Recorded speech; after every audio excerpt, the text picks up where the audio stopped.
Hello दोस्तों, नमस्कार। मेरे YouTube चैनल में आप लोगों का स्वागत है। आप लोग जानते होंगे कि हम लोगों का क्या चल रहा है, महत्वपूर्ण पॉइंट्स चल रहे हैं जो अक्सर एग्जाम में पूछे जाते हैं। तो चलिए हम लोग देखते हैं महत्वपूर्ण पॉइंट्स। लेकिन वीडियो स्टार्ट करने से पहले मेरा अनुरोध, प्लीज़ आप लोग चैनल को शेयर करें, सब्सक्राइब करें, लाइक करें और कमेंट करें। तो चलिए स्टार्ट करते हैं महत्वपूर्ण पॉइंट्स। पहला देखते हैं, पहला पॉइंट देखते हैं। राज्य जो है एक निश्चित प्रदेश में राजनीतिक दृष्टि से संगठित जनसमूह है। यह किसकी परिभाषा है? ध्यान दीजिएगा, आप लोग कह क्या रहा है? राज्य एक निश्चित प्रदेश। क्या कह रहा है? राज्य एक निश्चित प्रदेश मतलब निश्चित भूमि। आप निश्चित भूमि ले लीजिए, कोई निश्चित भूमि ले लीजिए और उसको नाम दे दीजिए, ठीक है। तो यहाँ क्या कर रहा है, समझिए, आप लोग समझने के लिए मैं बता रही हूँ जिससे आप लोगों के दिमाग में फिट हो जाए। तो यह क्या बता रहा है? राज्य क्या है? एक निश्चित प्रदेश। निश्चित प्रदेश मतलब आप कोई जमीन ले लीजिए, मान लीजिए जमीन का टुकड़ा ले लीजिए और उसको घेर दीजिए और उसका कोई नाम रख दीजिए, ठीक है। तो क्या कर रहा है? राज्य एक निश्चित प्रदेश में राजनीतिक दृष्टि से, किससे? राजनीतिक दृष्टि से संगठित जन समूह है। यह किसकी परिभाषा है? अक्सर एग्जाम में पूछा जाता है। एक बार फिर से रिपीट करती हूँ। राज्य एक निश्चित प्रदेश में राजनीतिक दृष्टि से, किससे? राजनीतिक दृष्टि से संगठित जन समूह है। यह किसकी परिभाषा है? ब्लंट सली की है। किसकी परिभाषा है? ब्लंट सली की है। एक बार मेरे साथ आप लोग रिपीट कीजिएगा। क्या ब्लंट सली कह रहे हैं राज्य के बारे में? ब्लंट सली ने राज्य के बारे में कहा कि राज्य जो है एक निश्चित प्रदेश में राजनीतिक दृष्टि से संगठित क्या है? जन समूह है।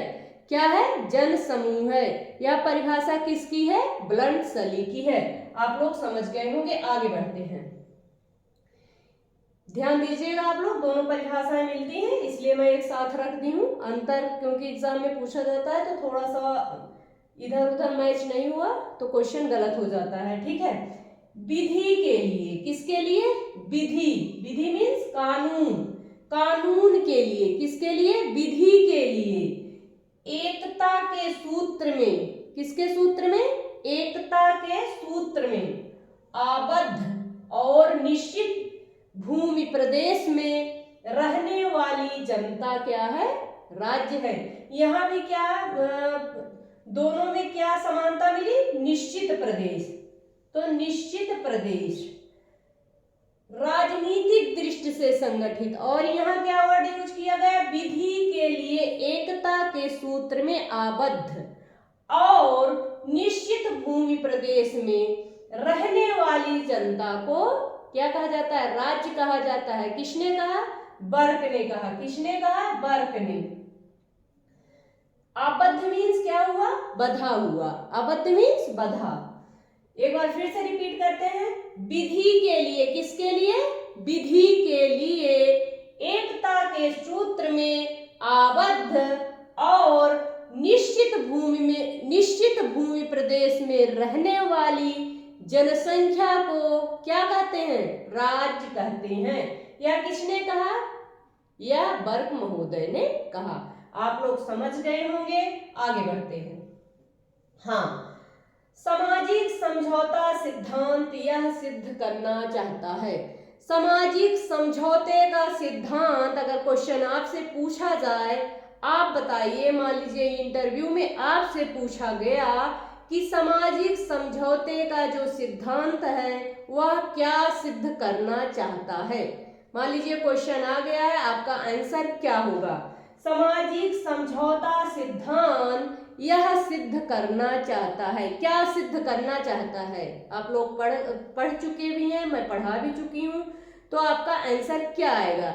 सामाजिक समझौते का सिद्धांत यह सिद्ध करना चाहता है। क्या सिद्ध करना चाहता है? राज्य एक यंत्र है। किस तरीके से राज्य एक यंत्र है? चलिए हम लोग समझते हैं। सामाजिक समझौता का जो सिद्धांत है वह यह सिद्ध करना चाहता है कि राज्य एक यंत्र है। चलिए इसको समझते हैं। राज्य एक यंत्र है। कैसे राज्य एक यंत्र है, इसको समझते हैं। उदारवादी विचारक, चलिए उदारवादी विचारक और सामाजिक समझौते को एक दूसरे से रिलेट करते हैं, ठीक है। उदारवादी विचारक क्या कहते हैं? उदारवादी विचारक जो हैं उन्होंने कहा कि जो राज्य की उत्पत्ति हुई वह कैसे हुई? उन्होंने कहा कि राज्य की उत्पत्ति जो हुई उसको जो है कुछ व्यक्तियों ने मिलकर या व्यक्तियों के समूहों ने मिलकर जो है राज्य का निर्माण किया। राज्य का निर्माण क्यों किया? कुछ व्यक्ति और कुछ व्यक्ति के समूहों ने मिलकर। उनका उद्देश्य क्या था? उनका उद्देश्य था अपना हित साधना या लाभ, मतलब समाज का जो है हित या लाभ। इसलिए जो है सभी व्यक्तियों ने या व्यक्ति समूहों ने मिलकर क्या किया? राज्य का निर्माण किया। जब कोई चीज मानव मस्तिष्क के द्वारा बनाई जाती है तो उसे क्या कहा जाता है? यंत्र कहा जाता है। जैसे कोई चीज जब मानव मस्तिष्क के द्वारा बनाई जाएगी, उसको सोच समझकर उसका उद्देश्य क्या होगा इसलिए बनाई जाएगी ना, तो वैसे राज्य का जो निर्माण हुआ उदारवादी विचारकों के अनुसार कुछ व्यक्तियों ने या व्यक्ति समूहों ने मिलकर या बैठकर बातचीत किए। इसके बाद उन्होंने निष्कर्ष निकाला कि समाज के कल्याण के लिए एक ऐसी संस्था का निर्माण किया जाए जो समाज का हित और अधिक से अधिक लाभ प्रदान करे। इस तरीके से राज्य क्या है? एक यंत्र है। इसी तरह अगर आप सामाजिक समझौते का सिद्धांत अच्छे तरीके से पढ़े होंगे तो उसमें भी चाहे हाब्स हो, चाहे लॉक हो, चाहे रूसो हो, सभी ने कहा कि राज्य का निर्माण जो है कुछ व्यक्तियों ने या व्यक्ति समूहों ने मिलकर किया। किस लिए मिलकर किया? जिससे समाज का अधिक से अधिक लाभ हो और क्या हो? जिससे समाज की अधिक से अधिक उन्नति हो। इस तरीके से राज्य क्या है? एक यंत्र है। शायद आप लोग समझ गए होंगे, ठीक है।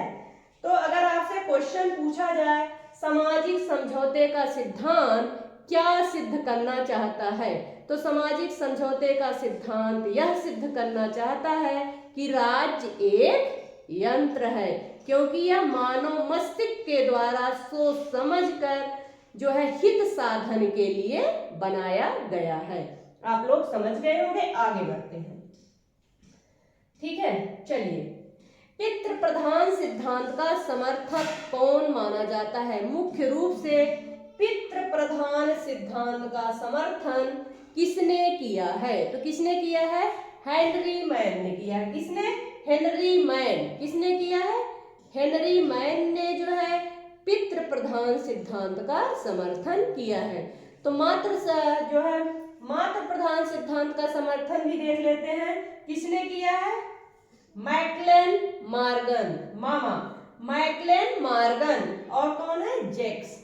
मैकलेन मॉर्गन जैक्स ने मातृ प्रधान सिद्धांत का क्या किया है? समर्थन किया है। मातृ प्रधान सिद्धांत का समर्थन मैकलेन मॉर्गन और किसने किया है? जैक्स ने किया। किसने? जैक्स ने किया है। और पितृ प्रधान का हेनरी मैन ने किया है। आप लोग समझ गए होंगे। आगे बढ़ते हैं। हाँ, इस क्वेश्चन को आप लोग ध्यान दीजिएगा। आप लोग उदारवादी विचार थोड़ा बहुत समझ गए होंगे, सामाजिक समझौते का सिद्धांत थोड़ा बहुत समझ गए होंगे कैसे आया। तो चलिए हम लोग थोड़ा आगे बढ़ते हैं, देखते हैं। पॉइंट पर ध्यान दीजिएगा, शब्दों पर भी ध्यान दीजिएगा। राज्य जो है मानव स्वभाव के सार्वभौम सिद्धांतों की क्रमिक प्राप्ति है। क्या कह रहा है? राज्य जो है, राज्य क्या है? पहले क्वेश्चन करिएगा आप लोग। राज्य क्या है? मानव स्वभाव। राज्य क्या है? मानव स्वभाव के सार्वभौम सिद्धांतों की क्रमिक प्राप्ति है। राज्य जो है मानव स्वभाव के सार्वभौम सिद्धांतों का क्या है? क्रमिक प्राप्ति है। यह क्या कर रहा है? यह कह रहा है, यह जो है वाक्य कह रहा है कि राज्य का जो विकास धीरे, जैसे मानव का स्वभाव धीरे धीरे विकसित हुआ, उसी तरीके से राज्य का भी, राज्य का क्या हुआ, विकास या प्रतिफल के रूप में प्राप्त हुआ। राज्य मानव स्वभाव के सार्वभौम सिद्धांतों की क्रमिक प्राप्ति है। मतलब जैसे जैसे धीरे धीरे मानव के स्वभाव या मानव के ज्ञान में वृद्धि हुई, वैसे जो है धीरे धीरे करके राज्य का विकास हुआ, न कि राज्य एकाएक पैदा हो गया। यह किस सिद्धांत से संबंधित है, यह वाक्य किस सिद्धांत से संबंधित है, आपको बताना है। एक बार मैं फिर से रिपीट कर देती हूं। राज्य मानव स्वभाव के सार्वभौम सिद्धांतों की क्रमिक प्राप्ति है। यह वाक्य किससे संबंधित है, किस सिद्धांत से संबंधित है? तो यह वाक्य किससे संबंधित है? ऐतिहासिक या विकासवादी सिद्धांत। राज्य के ऐतिहासिक या विकासवादी सिद्धांत से यह वाक्य संबंधित है, अक्सर एग्जाम में पूछा जाता है। एक बार फिर से रिपीट करती हूँ, मोस्ट इंपॉर्टेंट है। राज्य मानव स्वभाव के सार्वभौम सिद्धांतों की क्रमिक प्राप्ति है। यह जो है ऐतिहासिक या विकासवादी सिद्धांत से संबंधित है। चलिए एक बार हम इसको समझ लेते हैं, इस वाक्य को। सामाजिक विकास की एक विशेष अवस्था में राज्य उत्पन्न हुआ। किस अवस्था में? विशेष अवस्था में। विशेष अवस्था कब आती है? जब कोई चीज धीरे धीरे धीरे धीरे धीरे धीरे करके क्या होती है, एकाएक क्या होती है, धीरे धीरे इसका विकास क्या हुआ, धीरे धीरे विकसित हुई। मतलब एक विशेष अवस्था आई, उस समय जो है राज्य उत्पन्न हुआ। यह कौन सा सिद्धांत कह रहा है, या कौन सा सिद्धांत मानता है? या विकासवादी सिद्धांत मानता है। जिन कारणों से राज्य उत्पन्न हुआ, या कह रहा है कि जिन कारणों से जो है राज्य उत्पन्न हुआ, या कोई भी चीज जिन कारणों से उत्पन्न होती है, तो इन्होंने कहा क्या, वह बहुत समय से सक्रिय था, वह बहुत समय से सक्रिय था। विकासवादी सिद्धांत के अनुसार सामाजिक विकास की एक विशेष अवस्था में राज्य उत्पन्न होता है, और राज्य जिन कारणों से राज्य की उत्पत्ति होती है, वह जो है बहुत समय से क्या थे, सक्रिय थे। राज्य कोई ऐसा संघ नहीं था, ध्यान दीजिएगा आप लोग, राज्य कोई ऐसा संघ नहीं था जो 1 या 2 दिन में बन गया। राज्य कोई ऐसा संघ नहीं था जो 1 या 2 दिन में बन गया, बल्कि उसको बनने में कितना टाइम लगा, हजारों वर्ष का समय लगा। किसने कहा? विकासवादी सिद्धांत के अनुसार उसको बनने में 2-4 दिन का टाइम नहीं लगा, कि कुछ जो लोग समझौता करके राज्य का निर्माण कर दिए। विकासवादी सिद्धांत के अनुसार जो है राज्य का निर्माण 1 या 2 दिन में नहीं हुआ, बल्कि उसको बनने में हजारों वर्ष का समय लगा। और राज्य का निर्माण विकासवादी सिद्धांत के अनुसार कैसे हुआ? क्योंकि समाज जो है, समाज धीरे धीरे समाज का विकास हुआ, और जब ऐसी अवस्था आई कि जो है एक शक्तिशाली संस्था की आवश्यकता महसूस हुई। किस लिए आवश्यकता महसूस हुई? समाज को नियमित करने के लिए। किसको? समाज को नियमित करने के लिए जो है, किसको? समाज को एक ऐसी संस्था की आवश्यकता महसूस हुई, इसलिए जो है राज्य का निर्माण किया गया। किसका निर्माण किया गया? इसलिए राज्य का निर्माण किया गया। आप लोग समझ गए होंगे। आगे बढ़ते हैं। हाँ, अगला पॉइंट देखते हैं। एक लोक कल्याणकारी राज्य की अवधारणा को पहली बार स्पष्ट किया गया। एक लोक कल्याणकारी राज्य, मान लीजिए क्वेश्चन है, आपसे पूछा जाता है, इसका आंसर क्या होगा, आप लोग बताइएगा। एक लोक कल्याणकारी राज्य की अवधारणा को पहली बार कब स्पष्ट किया गया या किसने स्पष्ट किया? एक लोक कल्याणकारी राज्य की अवधारणा को पहली बार स्पष्ट किया गया लॉर्ड बेवरिज की रिपोर्ट में। किसमें स्पष्ट किया गया? लॉर्ड बेवरिज की रिपोर्ट में। एक लोक कल्याणकारी राज्य की अवधारणा को पहली बार स्पष्ट किया गया बेवरिज प्रतिवेदन में। किसमें? बेवरिज प्रतिवेदन में या बेवरिज रिपोर्ट में। आप लोग समझ गए होंगे, इसको हम लोग थोड़ा समझ लेते हैं। चलिए, Lord William Beveridge, Lord William Beveridge की रिपोर्ट 1943 को कल्याणकारी राज्य का श्रेय मिला। किसको श्रेय मिला? लॉर्ड विलियम बेवरिज की रिपोर्ट 1943 को कल्याणकारी राज्य का श्रेय मिला। क्यों श्रेय मिला? श्रेय मिलने का कारण था जिसने 5 बड़ी बुराइयों पर क्या किया? बात की। 5 बड़ी बुराइयां कौन थी? बीमारी, पहली क्या थी लॉर्ड बेवरिज की रिपोर्ट में? पहला था बीमारी, दूसरा था बेरोजगारी, तीसरा क्या था? अज्ञानता। किसी चीज में ज्ञान ना होना भी बहुत बड़ी क्या है? बहुत बड़ी जो है अज्ञानता जो है बहुत बड़ी बीमारी है। किसने कहा? बीमारी, बेरोजगारी और दूसरा क्या है? तीसरा अज्ञानता, चौथा भूखमरी, पांचवा जो है आश्रय भाव। पांचवा क्या है? आश्रय भाव। ध्यान से सुनिएगा आप लोग। लॉर्ड विलियम बेवरिज की रिपोर्ट 1943 को कल्याणकारी राज्य का श्रेय मिला जिसने 5 बड़ी बुराइयों बीमारी, बेरोजगारी और कौन सा? अज्ञानता और कौन सी? भूखमरी और आश्रय भाव के उन्मूलन पर राज्य की भूमिका की बात की। किसने जो है कहा कि इसको राज्य को दूर करना चाहिए या इन 5 चीजों पर राज्य को काम करना चाहिए जिससे जनता का अधिक से अधिक कल्याण हो। यह बात किसने कही? लॉर्ड बेवरिज ने कही अपनी रिपोर्ट 1943 में। इसलिए जो है यह लोक कल्याणकारी राज्य की अवधारणा में पहली बार जो है स्पष्ट किया गया।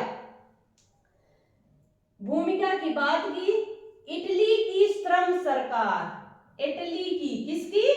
इटली की श्रम सरकार ने बेवरिज रिपोर्ट को लागू किया। किसने लागू किया था सबसे पहले?